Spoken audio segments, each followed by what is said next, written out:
नमस्कार मित्रांनो, आपल्या आजच्या या सत्य घटनेची सुरुवात होते महाराष्ट्रामधील पुणे जिल्ह्यामधून. पुणे जिल्ह्यामध्ये एक छोटंसं गाव आहे. या गावामध्ये राहणारी आनंदी देवी.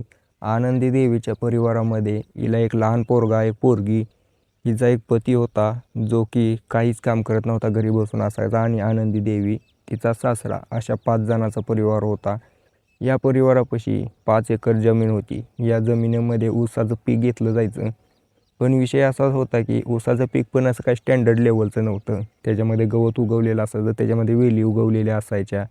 याच्यामुळे यांचं कायम नुकसान व्हायचं. जिथं 100 टन ऊस निघायला पाहिजेल आहे, तिथं 20 टन ऊस निघायचा. आता 20, 30, 40 टनामध्ये कितीच पैसे येणार आहेत. हे पैसे पण काही यांना लगेच लगे भेटत नव्हते. आता ऊस लागवड केली की ती येणार 14 महिन्यानं, कारखान्याला जाणार. कारखान्याला गेल्यानंतर तिथून यांना 1 वर्षानंतर पेमेंट येणार. या सगळ्याला आनंदी देवी खटाळून गेलेली होती. आनंदी देवी तिच्या पतीला सुरेशला म्हणते की आता हे जे करतोय आपण, हे काय मला तर आता करणं होत नाही. एवढ्या कष्टातून पैसे कमवतो आणि किती येत आहेत, याच्यामुळे पोरांना 100 पण घेणं होई नाही मला. एवढी बेकार परिस्थिती आहे, तर मला ही बदलायची आहे. आनंदी देवीचा पती जो होता, तो सुरेश एकदम बेकामी नाकामी होता असं म्हणू शकतो. घरी बसून असायचा निवांत. आनंदी देवी कष्ट करायची शेतामध्ये.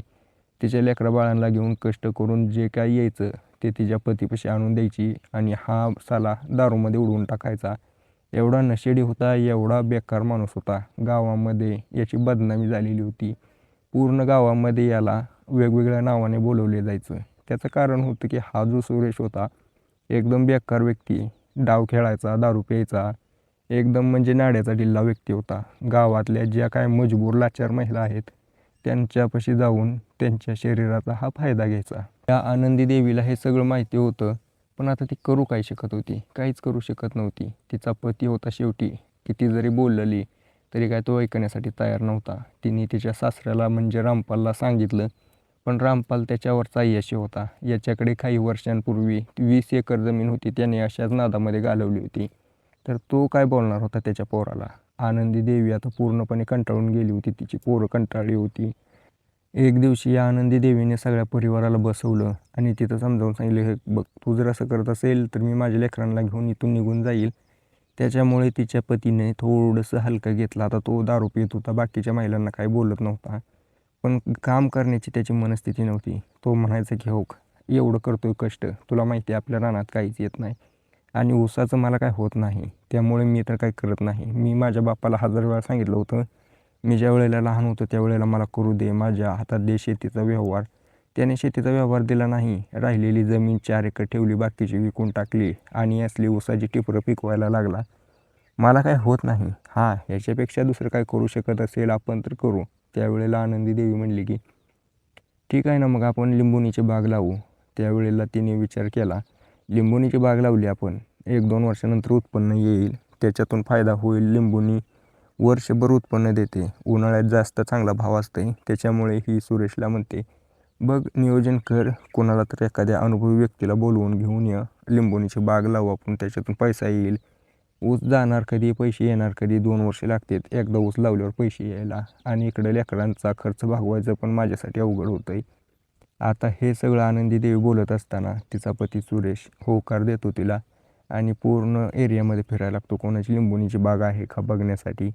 तर काही दूरवरती याच्या गावाच्या शेजारी एका व्यक्तीची लिंबुणीची बाग होती. एवढी मोठी नव्हती, पण 50-60 झाडं होती. त्याच्यातून याला चांगलं लाखो रुपयाचं उत्पन्न येत होतं. सुरेश त्या ठिकाणी गेला आणि त्या ठिकाणी जाऊन बघतो. सगळं नियोजन वगैरे बघितलं, त्या मालकाला विचारलं, मालकाने पण सांगितलं आणि त्याला रोपं वगैरे कुठून घ्यायची, काय खत टाकायचं, सगळं सांगून दिलं. आता हा सुरेश तिथून माहिती घेऊन घरी आला. आनंदी देवीपाशी बसून नियोजन करू लागला. तिला सांगू लागला की असं असं करू आपण, हे केल्यानंतर ते होईल, ते केल्यानंतर ते होईल. आता मित्रांनो, हे सगळं घडत असताना तुम्हाला सांगतो, आनंदी देवी एकदम खुश होती. तिला माहिती होतं की ही लिंबुणीची बाग लावल्यानंतर आपली परिस्थिती बदलून जाईल. पण आनंदी देवीला हे माहीत नव्हते की याच लिंबुणीच्या बागेमुळे पुढे चालून तिच्या आयुष्यावरती असं काही मोठं संकट येणार आहे. त्याच्याबद्दल तिला काहीच माहीत नव्हतं. व्हिडिओमध्ये पुढे जाण्याच्या अगोदर मला एक सांगा, आपले व्हिडिओ कसे वाटतात तुम्हाला आणि मी काय बदल करायला पाहिजे. बाकी व्हिडिओ आवडत असेल तर आपल्या चॅनलला सबस्क्राईब नक्की करा. तर मित्रांनो, यांचं तर नियोजन झालं. रानामधला पहिला ऊस होता तो उबाट्याच काढून टाकला, त्यांनी जाळून टाकला, जनावरं सोडली, ट्रॅक्टरनं बाजूला ढकलला, 1 एकरचं रान तयार केलं. याच्यामध्ये पाईपलाईन केली, ट्रीप हातरली, खात वगैरे टाकला, लिंबोणीची रोपं आणली. ही आनंदी देवी आता दिवस रात्र कष्ट करू लागली होती. तिला कसली तरी आशा दिसली होती, तिच्या पुढे स्वप्न फुलताना दिसत होती. त्यामुळे हिने मेहनतीत कसली कमी ठेवली नाही. तिचा पती कधी कधी रानात येत नव्हता, काम करत नव्हता, दारूच्या नशेमध्ये असायचा, पण तिने एवढा काय विचार केला नाही. ती म्हणायची की हा माणूस तर पहिल्यापासूनच बेवडा आहे, याने कधी कष्ट केले नाही, जे काय करायचं ते मलाच करायचं आहे. आता तिची मुलं पण हळूहळू मोठी होत होती. तिचा पोरगा 5वीत होता, अभिजित नावाचा, तोही आता कष्ट करू लागत होता. त्यामुळे या दोघा मायलेकांनी चांगल्या प्रकारे लिंबुणीची बाग मोठी केली होती. आता ही लिंबुणीची झाडं छातीला लागत होती. पण तुम्हाला सांगतो, ज्या वेळेला लिंबुणीची झाडं मोठी होत असतात, जेवढं माझे निरीक्षण आहे, त्यांना छाटावं लागतं, आकार द्यावा लागतो, खातपाणी नियोजन करावं लागतं.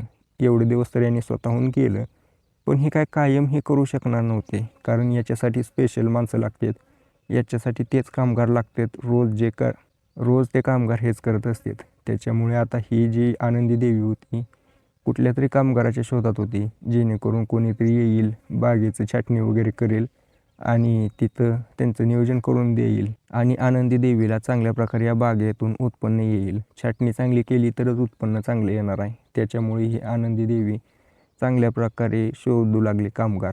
पण कामगार आता सध्याला भेटणं शक्यच नाही. कारण आहे त्याचं, जेवढे पण काम करणारे लोक होते त्यांनी घरीच बसले. त्यांचं पण कारण आहे की सरकारकडून आयते मिळत आहे, फुकट मिळत आहे, ही स्कीम ती स्कीम, बायकोला वेगळी स्कीम, पतीला वेगळी स्कीम, लेकरांना वेगळी स्कीम, तर कोणच काम करण्यासाठी तयार आहे ना. आता विषय हाच झाला आहे, कामगार भेटत नाहीत. जे पण भेटत आहेत ते खूप महाग भेटत आहेत. शेतकऱ्याचा उघड होऊन गेलं आहे. असाच विषय झाला आनंदी देवीसोबत. आनंदी देवीला अजिबात कामगार भेटत नव्हता. तिने भरपूर वेळा बघितलं इकडं तिकडं, पण काय सापडलंच नाही. पण आता ही आनंदी देवी विचार करू लागते, कामगार नाही भेटला तर कसं होईल काम. आता तर सध्याला सुरुवात केली आपण, आपल्याला तर अजून आयुष्यभर हेच करायचं आहे, तोपर्यंत नाही भेटलं तर कसं चालेल. म्हणून हिने स्वतःच यूट्यूबवरती, मोबाईलवरती बघून लिंबोणीची छाटणी चालू केली. 1-2 झाडावरती ट्राय केल्यानंतर थोडंसं बिघडलं होतं, पण पुढे चालून जसं जसं दुसऱ्या झाडावरती जाईल तसं तसं ही आनंदी देवी चांगल्या प्रकारे छाटणी करू लागली होती. आता हिने पूर्ण बागेची छाटणी करून घेतली. ज्या वेळेला हे पूर्ण छाटून झालं त्यावेळेला आनंदी देवी एकदम खुश झाली, म्हणली की आता काही टेन्शन नाही, मला सगळं जमायला लागलं. पण शेवटी नशिबाचा फेरा कधी कोणाला चुकला आहे का. हे सगळं करत असताना दुसरीकडे तिच्या पतीला ना लिव्हरचा प्रॉब्लेम आला. त्याने दारू पिलेला होता भरपूर. तो आता हळूहळू बेडवरतीच पडून राहू लागला. त्याची पण काळजी घ्यायची, रानात पण काम करायचं, लेकरांचं बघायचं, सासऱ्याचं बघायचं. या सगळ्या कामं करत करत ही जी आनंदी देवी होती ती पूर्णपणे कंटाळून गेली. तिने खूप मेहनत केली, कष्ट केले, तिच्या पतीची सेवा केली, पण 2 ते 3 वर्षानंतर तिचा पती त्या ठिकाणी तिला सोडून गेला. तोपर्यंत हिची बाग चांगलीच मोठी झालेली होती. तिने भरपूर कष्ट करून थोडेफार पैसे यायला लागले होते. कधी 1 डाग निघायचा, कधी 2 डाग निघायचे एका झाडाचा. कधी भाव असला तर पैसे यायचे, नसला तर खर्च तर निघून जायचा. तिला ऊसापेक्षा तर जास्त परवडत होतं. त्यामुळे आता ती पूर्णपणे पती गेल्यापासून रानामध्ये दिसू लागली होती. रानामध्ये कष्ट करायची, सगळं करायची. तारीख होती 14 जुलै 2024ची. या दिवशी अचानकच खूप मोठं वादळ आलं. त्याच्यामुळे या आनंदी देवीची जी बाग उभा राहिलेली होती, चांगल्या प्रकारे उत्पन्न देणारी, सगळी कोसळले, झाडं कोलमडून पडले, झाडं पूर्णपणे जळून गेली बाजूला पडून. आणि दुसरीकडे बघायचं झालं तर पाणी पण नाही भेटलं झाडांना. हे पावसामुळं लाईटी सगळ्या बंद झालेल्या होत्या. हे पूर्ण 15 दिवस चाललं. याच 15 दिवसात या आनंदी देवीची जेवढी पण झाडं लावलेली होती सगळी जळून गेली. आता हिच्या हातात कमवण्यासाठी काहीच साधन नव्हतं, काही करू शकत नव्हती. आता हे पूर्ण उभा करायचं म्हणलं पुन्हा याच्यासाठी लाखो रुपये खर्च येणार होता आणि आता हिच्यामध्ये एवढी ताकद पण राहिलेली नव्हती की मी पुन्हा हे सगळं करेल. ऊस गेला, लिंबोणीची बाग गेली, पती नव्हता कमवण्यासाठी. हिला आता कामाला जाण्याशिवाय काही पर्याय नव्हता. हिच्याकडे एकच अनुभव होता की लिंबोणीची बाग मोठी करणे. तुम्हाला सांगतो मित्रांनो, या ठिकाणी हिच्या गावाच्या शेजारी एक व्यक्ती होता. त्याला 8 एकर रान होतं त्या ठिकाणी. त्या व्यक्तीने त्या ठिकाणी लिंबोणीची बाग लावलेली होती. पण हा व्यक्ती डॉक्टर असल्यामुळे बाहेरच्या ठिकाणी राहायचा. इथे राहण्यासाठी कोणी नव्हतं. ज्या वेळेला त्याला कामगाराची गरज पडली त्यावेळेला तो शोधू लागला होता कामगार पाहिजे. या आनंदी देवीला समजलं गेला कामगार पाहिजे लिंबोणीची बाग सांभाळण्यासाठी. ज्या वेळेला या आनंदी देवीला समजलं होतं त्यावेळेला तिने वेळ काढून त्या व्यक्तीची भेट घेतली, त्याला सांगितली घडलेली पूर्ण घटना. त्या व्यक्तीला हेच पाहिजे होतं की याच्या लिंबुनीची बाग कोणीतरी चांगल्या प्रकारे सांभाळावी आणि ही अनुभवी महिला दिसते म्हटल्यानंतर याने तिला कामाला ठेवलं. त्या ठिकाणी हिला काम मिळालं आणि त्या व्यक्तीला, त्या मालकाला एक अनुभवी कामगार भेटला. यामुळे या दोघांचं जुळत होतं. हा व्यक्ती तर बाहेर राहून शेती करायचा, त्याच्यामुळे सगळं लक्ष या आनंदी देवीला द्यावं लागायचं. रानामध्ये पाणी सोडणं, या बागाची छाटणी करणं, कामगार बोलवणं. आता विषय असा झाला ना की कधी कधी ही हाताने छाटणी करायची, पण झाडं एवढी होती आणि झाडं एवढी मोठी होती की हे हाताने छाटणी करणं शक्य नव्हतं. त्याच्यामुळे ही जी महिला होती ती आता हळूहळू कामगार शोधू लागली होती. हिला काय हातातलं पैसे द्यायचं होतं का, खिशातलं पैसे द्यायचं होतं का नव्हतं, तो मालक देतच होता. त्यामुळे तो मालक म्हणला की तू बिनधास्तपणे कामगार लाव, कामं करून घे, तू फक्त लक्ष दे, तू जास्त टेन्शन घेऊ नको. आनंदी देवी होकार देते आणि तिच्या मोबाईलमध्ये जेवढे काही कामगाराचे नंबर होते तेवढ्यांना फोन लावते. त्या ठिकाणी भरपूर लोक व्यस्त होते. त्यातली एका व्यक्तीने फोन उचलला. नवज्योत नावाचा हा व्यक्ती, याचं वय साधारणतः 38 वर्ष असेल. याने ज्या वेळेला हिचा फोन उचलला त्यावेळेला ही आनंदी देवी त्याला म्हणते की आमच्या इथे ना 18 एकर शेती आहे, त्याच्यामध्ये 12-13 एकर लिंबोणी आहे, त्या लिंबोणीची छाटणी करायची आहे, त्याच्यानंतर त्याला खत टाकायचं आहे, तर तुमच्याकडे कामगार भेटतील का. हा नवज्योत म्हणला की 100% भेटतील, पगार फक्त राहिला 800 रुपये. ही आनंदी देवी एकदम हैराण झाली. 800 रुपये पगार? अरे तुम्ही काय येडा झाला का, 800 रुपये पगार असते का कुठं, मी इथं 400 रुपयेवर कामाला आणि तुम्ही 800 रुपये, 500 घ्या, 600 घ्या. पण तो नवज्योत म्हणला की अरे बाई कुठं आहे तू, आता कोणत्या जमान्यात जगते, 800 रुपये पगार झालेले आहे आणि आम्ही 5च तास काम करणार. मित्रांनो, हेच सगळीकडे चाललेलं आहे की एक मजूर कामच करत नाही. सरकारी योजना एवढ्या भेटत आहेत की काम करा, कष्ट करा नको म्हणतोय. त्याच्यामुळे शेतकऱ्याचं लय अवघड झालं आहे. आता हिच्याकडे काही पर्याय नव्हता. तिने ज्यावेळेला ही आनंदी देवी त्याला या म्हणते त्यावेळेला हा 2-3 दिवसानंतर रानात येतो. त्याच्यासोबत 2-3 मजूर होते टोळीतले. त्या ठिकाणी आला, त्यांना कामाला सांगितलं हे कर ते कर. तोपर्यंत याने अजूनपर्यंत आनंदी देवीला बघितलं नव्हतं. ही आनंदी देवीकडून चहा घेऊन येते, यांना चहा देऊ लागते. त्यावेळेला या आनंदी देवीला नवज्योतनं बघितलं होतं. नवज्योत ज्या वेळेला आनंदी देवीला बघतो त्यावेळेला याची नियत खराब होते आणि आता हा तिच्यावरती वाईट नजरेने बघू लागतो. या नवज्योतची इच्छा होती की काहीही करून या आनंदी देवीसोबत थोडाफार वेळ घालवायला मिळालं तर खूप बरं होईल. त्यामुळे तो आता पूर्ण प्रयत्न करू लागतो की काहीही करून जास्तीत जास्त हिच्यासोबत बोलायला मिळावं, जास्तीत जास्त हिच्यासोबत वेळ घालवायला मिळावा. त्याचं कारण होतं की ही जी महिला होती आता विधवा झालेली होती. एकतर अतिशय सुंदर महिला होती पहिल्यापासून आणि हिच्याकडे बघितलं की कोण पण पागल होणारच होतं. विषय हाच झाला. नवज्योत पण पागल झाला तिच्या मागं. नवज्योत आता काम सोडून कामगारांच्या भरोश्यावरती हिच्याच मागं फिरू लागला. आता महिलांपासून अशा गोष्टी काही लपून राहत नाहीत. हिला लक्षात आलं होतं की आता हा नवज्योत आहे, हा हिच्या पाठीमागं लागलेला आहे आणि हिच्यावरती काम केल्याशिवाय हा का सोडणार नाही. त्यामुळे तिने त्याला लांब सरकायचा प्रयत्न केला. तिने त्याला नकार देत होती, तू येऊ नको माझ्या मागं, काय करतो तिकडे काम कर. पण हा नवज्योत एकदम लिच्चड व्यक्ती तिच्याच मागं फिरायचा. पहिल्या दिवशी हे कामगार त्यांचं काम करून निघून गेले, दुसऱ्या दिवशी तसेच कामगार, तिसऱ्या दिवशी तसेच आले. आता हे जोपर्यंत कामगार होते तोपर्यंत हा नवज्योत तिच्यासोबत काहीच करू शकत नव्हता.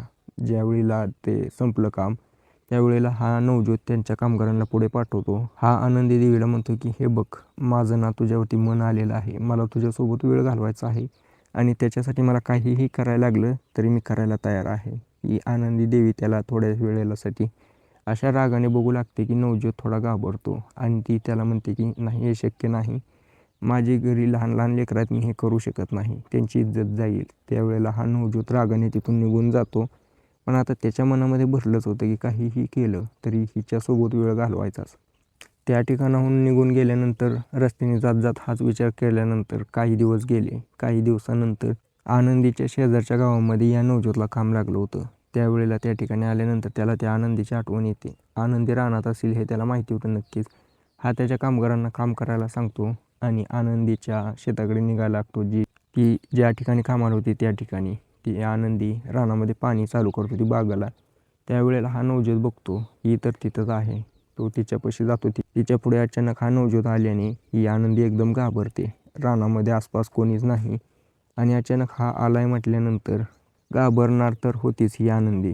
त्यावेळेला हा नवज्योत तिला विचारू लागतो की हे बघ, फायनल विचारतो मी तुला, तू लाडीगोडीने देत असेल तर बघ, नसेल तर माझ्याकडे हजारो पर्याय आहेत. ती म्हटली नाही देणार मी, काही जरी कर, पण हा नवजोत आज पूर्णपणे मूडमध्ये होता. रस्त्याने येताना याने 2 रमच्या बाटल्या गटकवल्या होत्या. त्याच्यामुळे नशेत आला होता. त्याने त्या ठिकाणी या आनंदीला उचललं आणि रानामध्ये बनलेल्या शेडमध्ये घेऊन गेला आणि त्या ठिकाणी तिच्यासोबत जोर जबरदस्ती करू लागला. ओरडत होती, तोंडामध्ये बोळा टाकला, हातपाय हलवत होती.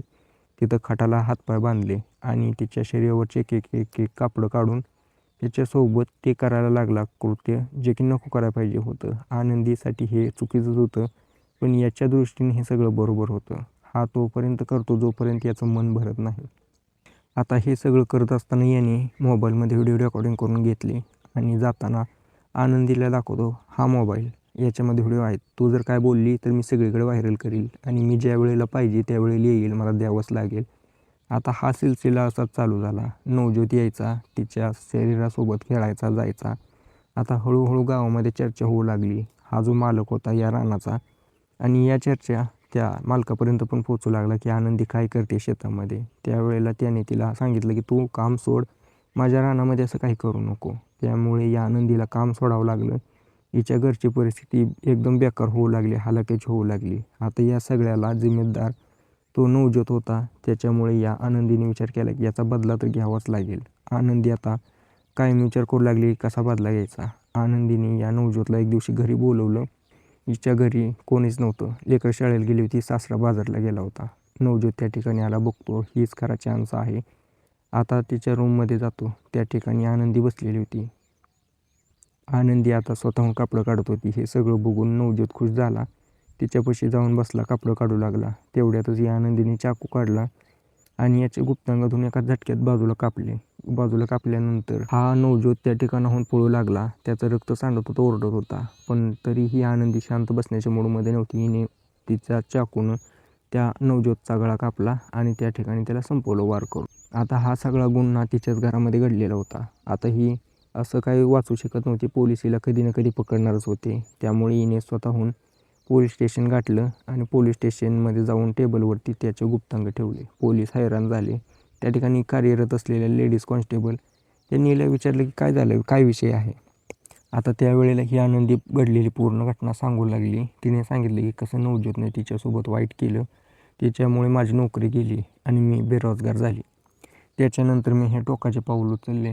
आता ही जी त्या ठिकाणी असलेली लेडीज कॉन्स्टेबल रडायच्या घाईला आली होती हिची परिस्थिती ऐकून. पण शेवटी गुन्हा झालेला होता. तिला ताब्यात घेतलं आणि तिला 2-3 दिवसानंतर कोर्टात हजर केलं.